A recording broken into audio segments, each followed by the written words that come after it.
Louisa Catherine Johnson was born in London on February 12, 1775. Her father, Joshua Johnson, was a Maryland merchant. He served as the United States consul in London. Her mother, Catherine Newth Johnson, was English. Louisa was one of 7 children. Despite their American ties, the Johnson family resided in England. This made Louisa the only First Lady born outside the 13 colonies.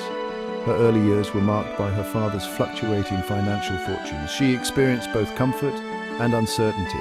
Little is documented about Louisa's formal education. However, she was known to be a bright and inquisitive child. She benefited from her family's social circle. This environment fostered a lifelong love of learning and literature. She was particularly drawn to history, literature, and music. These interests would later serve her well in diplomacy and politics.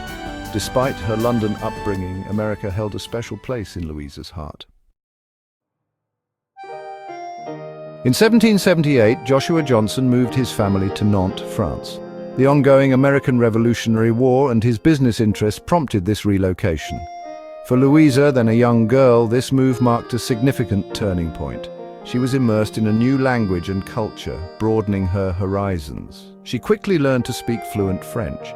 She also received an education at a French convent school. The convent provided Louisa with a structured education.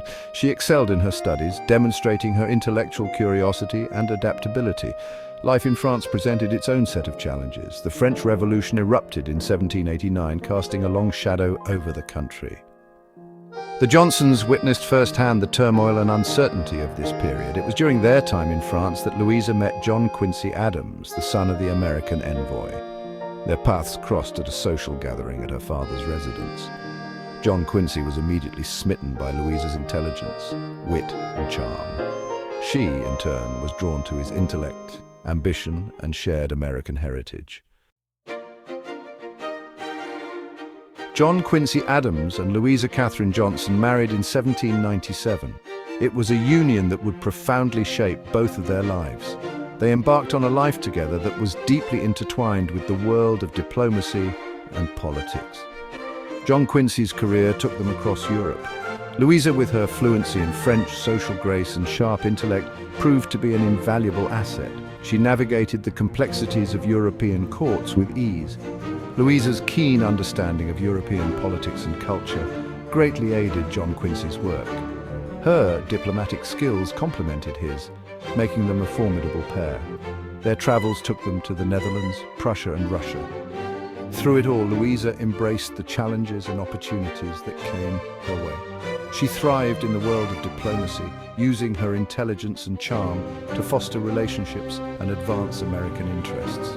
Louisa's experiences abroad broadened her perspective. She gained a deep understanding of international affairs that would later inform her role as First Lady.